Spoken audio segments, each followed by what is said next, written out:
All right. Well, good afternoon, everyone. Thank you so much for coming out and joining us today. I'm Cam Linke. I'm the CEO here at AMI, and I'd like to welcome everybody to AMI HQ. Before we get going, we want to acknowledge that this event today is taking place on Treaty 6 territory. It's a place that's long been used for gathering, a travel route, a place for sharing by many diverse Indigenous people, including the Cree, Blackfoot, Métis, Nakota Sioux, Haudenosaunee, Dene, Saulteaux, Anishinaabe, Inuit, and many other peoples whose histories and languages and cultures continue to shape our vibrant community here. And one of the things that this land has been used for traditionally is for a place of learning and sharing. And with that, I feel like there's no better theme and no better way for us to start than to acknowledge that, because today's announcement is going to be about learning and about sharing and about gathering together. And so in that same spirit of gathering, we're honored to have you here. I'd like to extend a warm welcome to Minister of Jobs and Families, Patty Hajdu, Minister of Artificial Intelligence and Digital Innovation, Evan Solomon, and Minister of Emergency Management and Community Resilience, and Minister responsible for Prairies Economic Development, Eleanor Olszewski. Thank you very much for joining us today.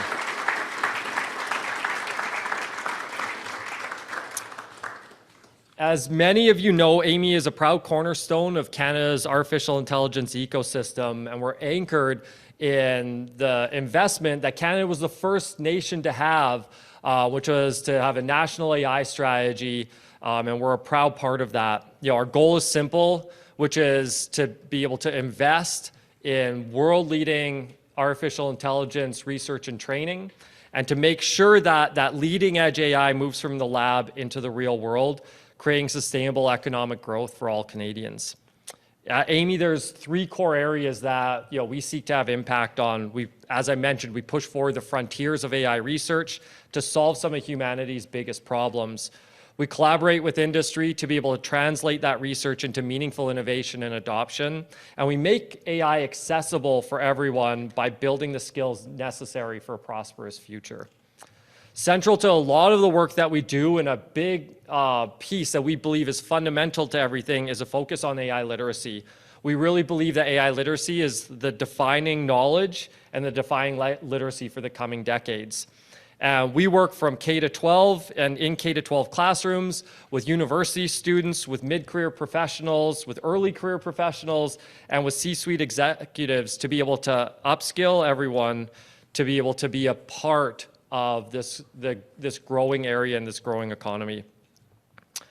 Another critical focus for us and the foundation of where we started as AMI is in advancing world-leading AI research. And we still know that although it seems like if you've been a researcher in the area, the field's been around for a long time. And if you look at the news, something is coming out every single day about it. But we're still at a time that AI is very much in its early stages. Especially when you look at its intersection and its impact in areas like health, space, energy, bio, science. And to truly push forward these frontiers, AI is still a compute-driven ecosystem. And in order to do that, we have to expand the computing infrastructure that we have for our research ecosystem here in Canada. And this shared dedication to building Canada's AI capacity through both training and computing is what's brought us here today. So to get the program started, I'd like to welcome Honorable Eleanor Olszewski, Minister of Emergency Management, Community Resilience, and Minister responsible for Prairies Economic Development Canada. Thanks so much, Eleanor. Thanks so much for joining us. Thank you. Hi, everyone. Hi, everyone. Bonjour tout le monde. Thank you, Cam, so much for hosting us today at AMI. And I had a chance to be here a number of weeks ago and to do a tour. And it's actually so exciting to see the transformative work that's being done by AMI right here in Edmonton, right here in our province. So it's also great to be here with my colleagues, Minister Hajdu and Minister Solomon, to talk about the ways that we're really building a strong economic future for Canada and for the prairies. So it goes without saying that how we work has just transformed incredibly and profoundly over the last few years. And we know that technologies are changing at lightning speed really across all of the sectors of our economy, and we really need to keep up. But with this challenge, I think, comes immense opportunity. And, you know, in my role as Minister for Prairies Economic Development, Prairies Can, I had the chance to visit not only businesses in Alberta, but in Saskatchewan and Manitoba as well over the past few months. And I know that our businesses are already using AI and machine learning, and they're using it to do everything from grain sorting in Saskatchewan to parking lot management in Manitoba to space satellites, you know, here in Alberta. And so that's really why we are here today. Forward-thinking, amazing organizations like Amy are on it, and they'll really help Edmontonians, Albertans, and Canadians navigate what's really a brave new work world. So I'll now turn things over to Minister Solomon to tell you a little bit more about today's announcement. Thank you so much.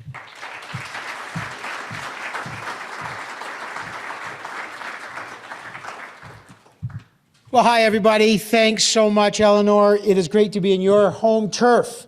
This is a warm welcome from Eleanor, and her whole team has been great. The entire Liberal caucus is here, and it's been fantastic. I arrived early in Edmonton. Some of you know that I was here at Amy yesterday, spent a long time with Cam, his extraordinary team. I'll talk a bit about them. So first of all, thanks for welcoming us back. I want to just do a couple introductions. First of all, it's great to be here with Eleanor and Patty. Also, the Parliamentary Secretary to the Ministry of AI and Digital Innovation, Talib Noor Mohammed, who is here. You could stand up. He's not going to speak, but he could. And I work very closely with Talib. He's fantastic. Let me just say two things before we start. I'm a new politician, as everyone knows, which is probably why I sometimes say words that I'm not supposed to say and speak a little more candidly. But you join a team. The team that Amy's part of our AI team, and we're going to talk about the institutes and why they're so important, why today's announcement is about building the team that's going to build a sovereign future. But politically, being with Patty, who I'll introduce in a minute, Eleanor and Talib, is joining a team of people who are deeply committed not only to this province and the success as a core driver to build the economy of the future, which is exactly what Alberta is doing, whether it's on the data center side, the frontier research. Rich Sutton was here, the Pioneering Turing Prize winner award, who was here yesterday with us, and always great to see Rich, Cam's team, the incredible ecosystem here of researchers and VCs here building the economy of the future. This is part of that team. But then Patty, Eleanor's in charge of the Regional Development Agency here. Patty's in charge of the one in Northern Ontario. I'm in charge of the one in Southern Ontario. We are working together as a team. And for me, I just want to thank Patty and Eleanor and Talib for, one, their leadership, the incredible commitment they have to building the workforce of the future, the skills of the future, and working together. And this is not really a partisan journey. We all need to do this. We are in a moment of crisis, and the numbers don't lie about it. So we need to pull together. And I will say, being here in Edmonton, you feel it. People want to work together. So let me get to it. I was here on this tour yesterday to meet Cam and the team, and you'll hear a lot. We're going to tour it again. It was so good, I'll do it twice. But I said this yesterday. Look, we're at this extraordinary moment where we have a political realignment, as the Prime Minister's talked about, historically, at the same time as a technological revolution. And when those two things happen, it's a hinge moment. And I've likened it to the Gutenberg moment, the time of the printing press, where you have these transformational periods in history. We are in one, and it will present some challenges. We all know about those, and some opportunities.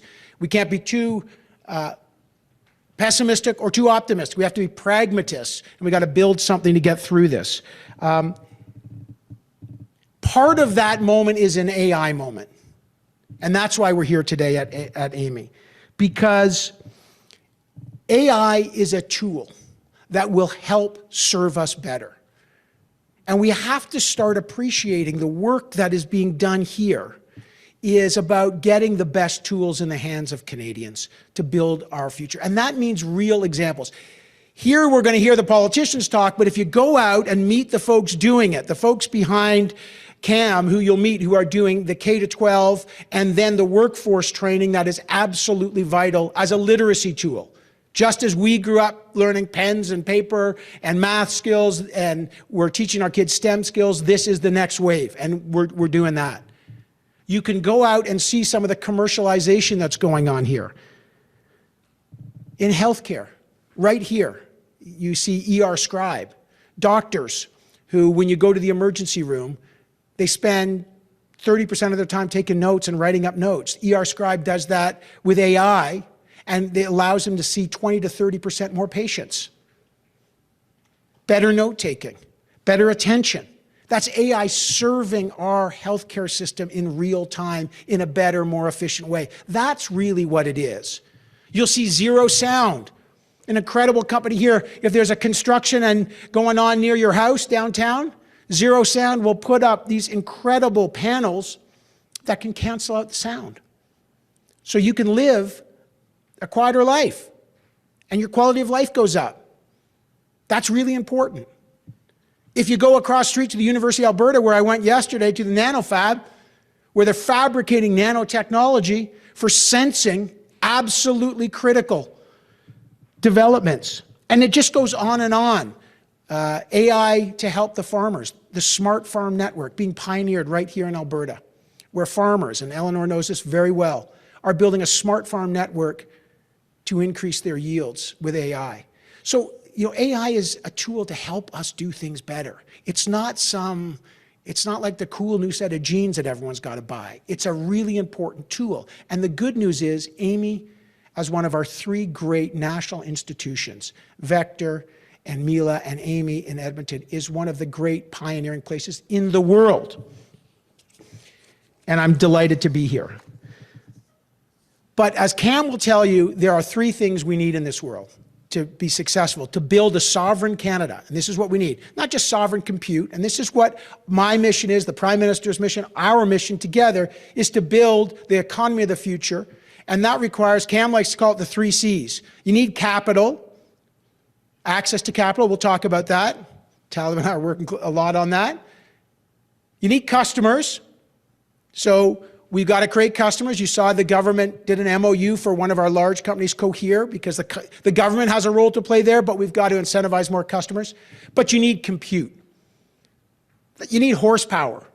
You need the access to compute to solve. And when you talk to Cam, and you talk to all these innovators, they say, we need access to compute. The GPUs, we need access so we can process. So that's really important. And the government has listened to that. And governments can grow deaf over time, but we got to keep listening. And Cam has told us loud and clear, and Amy has told us loud and clear, and across the country, access to compute is really important. That's why today, and we had a $300 million access to compute fund that we opened that I know lots of your companies accessed earlier this summer. But today for AMI, we are proud to publicly announce a $20 million investment. That means Alberta researchers and startups won't have to look elsewhere or wait for the compute power, the horsepower they need. Things are moving too quickly for us to wait. They can get it right here. So we are delighted that we're partnering again and investing in the future through AMI to give that compute power, to train AI-savvy workers, to make sure we're commercializing our companies, to reduce bottlenecks for researchers and companies. And when you're trying to attract talent, you know what the first question is? I got a lot of stuff to work on. Do you have the compute power here? We're helping to build that, and we're delighted that AMI does that. When it comes to AI, thank you. Yeah. So we're very delighted. A lot of this, obviously, people will ask us a lot about, this is great, what about safety? It's important that we move quickly. We make haste slowly. So we have to build a trusted environment. That's the literacy program, and Patty's got an incredible announcement about that to keep our workforce part of that. We got to protect our data, of course, protect our sovereignty, protect our consumers. We understand that. This is people-centered progress. You know, AI is a tool for people, used by people to create better jobs for all Canadians. And that's the confidence we need to have, not just in Amy, not just in Edmonton, not just in Alberta, for the whole country. And it's happening here. So this is a remarkable moment. I will just urge everyone to tell the story of Amy. We need it for lots of reasons. One, it's incredible. Two, it's world leading. Three, it attracts more talent, and it's a virtuous circle. And four, they are churning out an ecosystem that is changing the world. And so this is a real delight. This is truly the kind of partnership that makes Amy such an important part of our ecosystem. There'll be many more chapters in this story. This is just one, but giving you a little more compute power with this announcement is absolutely key. So thank you so much. That's great. We need this to triumph. Now, you need the compute, but you need the skilled workforce. You need people that have the best tools. We have one of the most highly educated workforces in the world, but we know we're in a crisis. We know that in a crisis, what you need is the best workforce in the world. And so to give you some more news about how we're supporting that in critical mission, let me introduce you to my friend and my colleague and someone who has already taught me a lot about this job, Patty Hajdu.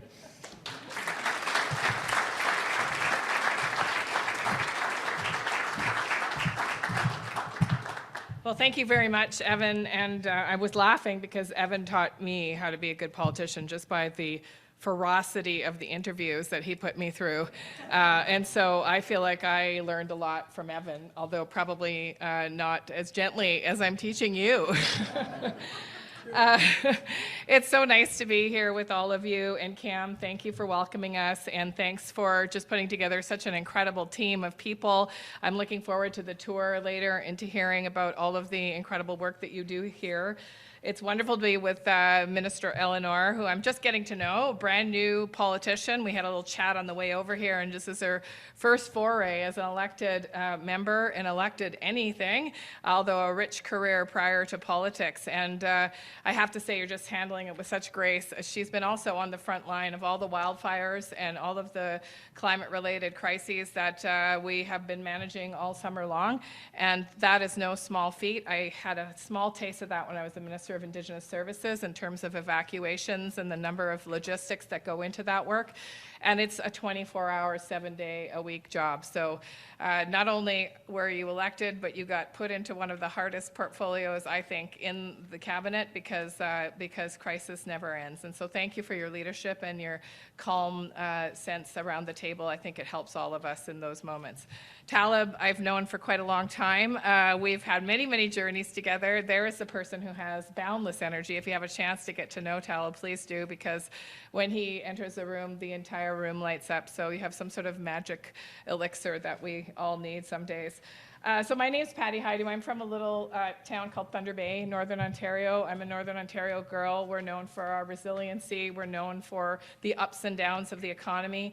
For a very long time, we were a mill town, really heavily relied on lumber sector, mining sector, and we've seen our booms and busts. So for me to be the Minister of Jobs and Families, it's a really exciting thing because I actually think they're so connected. I think that in order to feel like you're doing a good job raising your family, you need to feel confident that you can support your family, that there is a future for your children, that there's opportunities for your children. And so for me, this is such a great portfolio to hold because I truly believe, especially as a single mom myself, my children all are raised now, that at the fundamental root of it all, we want to be useful. We want to be fully capable. We want to participate to our full possibilities. And unfortunately, AI and the topic of AI is a really scary topic to many people. In fact, in my previous role in the first rodeo as Minister of Employment, I was responsible for the Department of Labor as well. And many times when there are labor disputes, in particular in certain sectors, the fight is actually not as much as you'd believe over hours and safety and benefits and the kinds of things that people negotiate for. It's about the advance of machines, and it's about, many times, fear, driven by fear, but by workers who feel that the machines and the robots are going to replace them. And the bargaining ends up becoming really contorted in those situations because people are very worried about what the machine learning and machine technology is going to do to the kinds of jobs that are in many cases very good paying jobs and provide that stability for workers that they have come to rely on and that they have planned their entire lives around. And so this is a very important work that you're doing here at AMI, in particular to demystify what AI is and what artificial intelligence is, what machine learning is, what technology can do. And, I think there is, even though probably all of you are surrounded by people that understand this a lot more than the average person, I would say the average person on the street still has a very poor understanding of how these kinds of tools can improve their lives. And I think, Evan, your stories really bring those potentials to life. I myself was in my doctor's appointment just recently, virtually by the way, which is a game changer for someone like me who has really no time to be able to go physically to an appointment. And she asked me before we started if she could use an artificial intelligence scribing tool. And I asked her about the tool. I, of course, said yes, but I wanted to know a bit more about what the tool did for her. And she said something I thought was so fascinating. She said not only does it save a bunch of time, as Evan pointed out with the ER scribe, but it also catches things that I can't.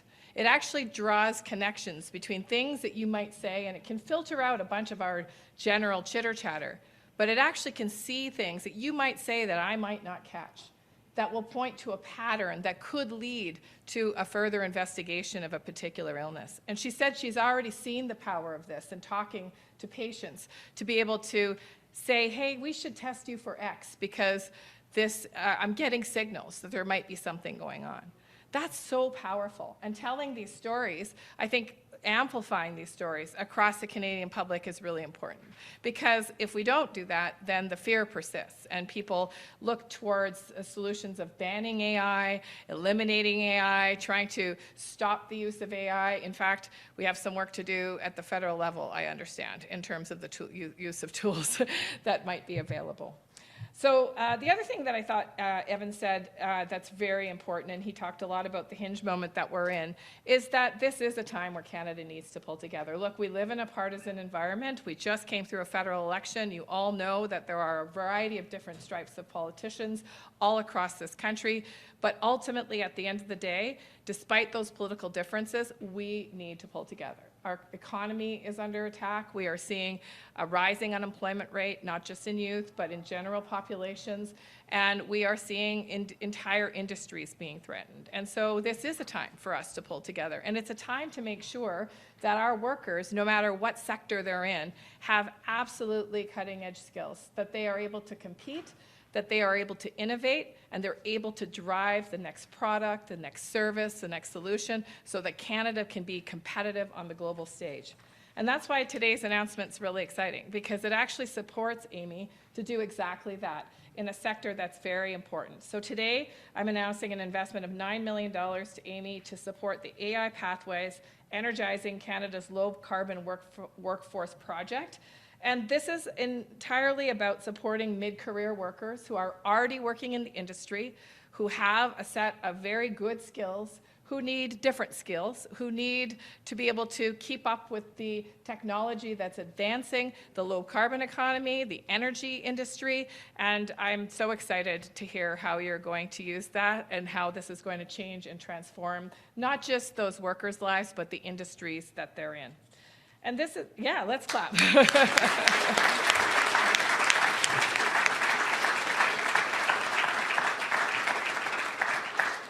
So the Prime Minister stated our ambition, and it is a very ambitious goal, that we grow the strongest economy in the G7, and investments like today are a critical component of that.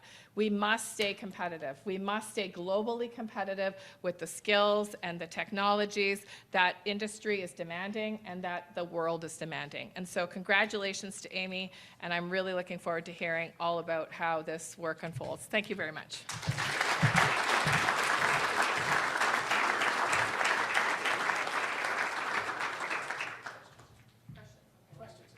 Okay, we're going to do some questions. I think we've got Mackenzie out first.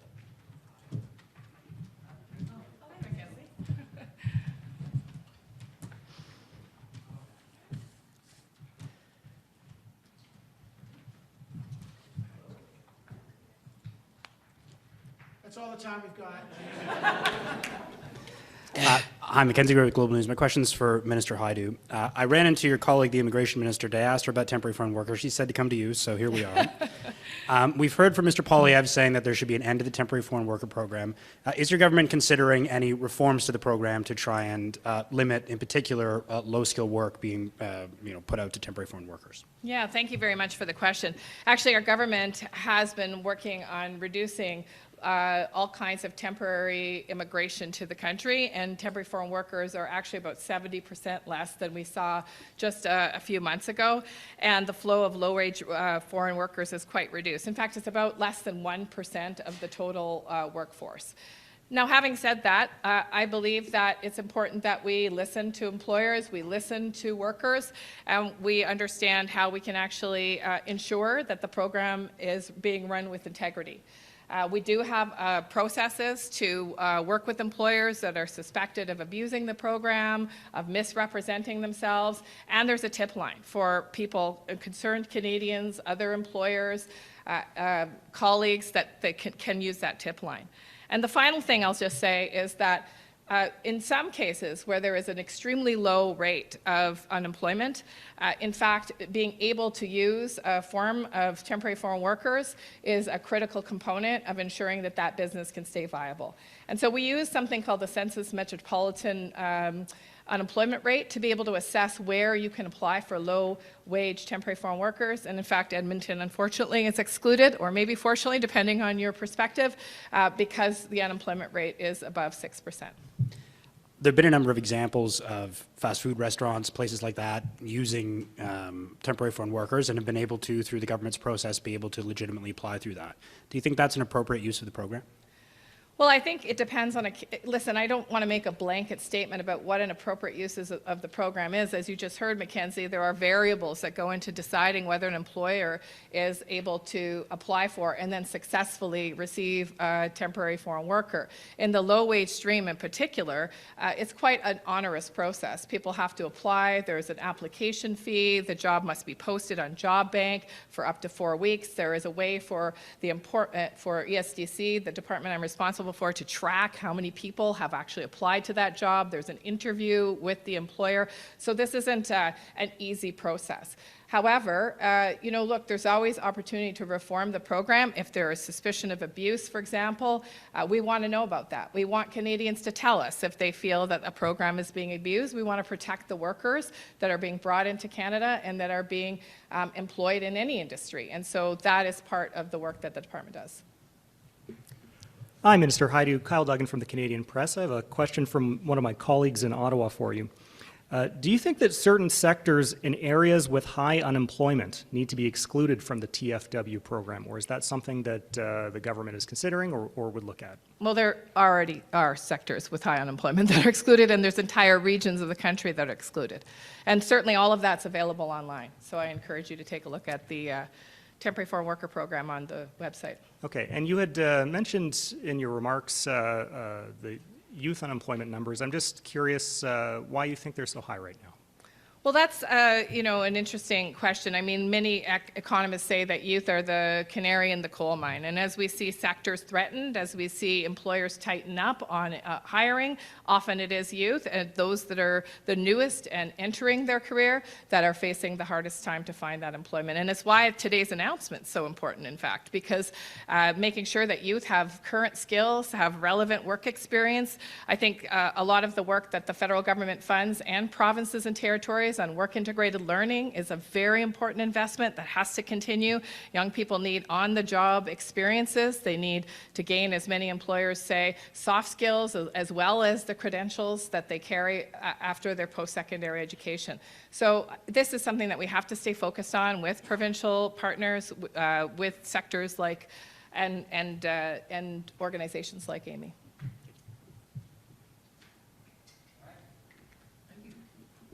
Thanks.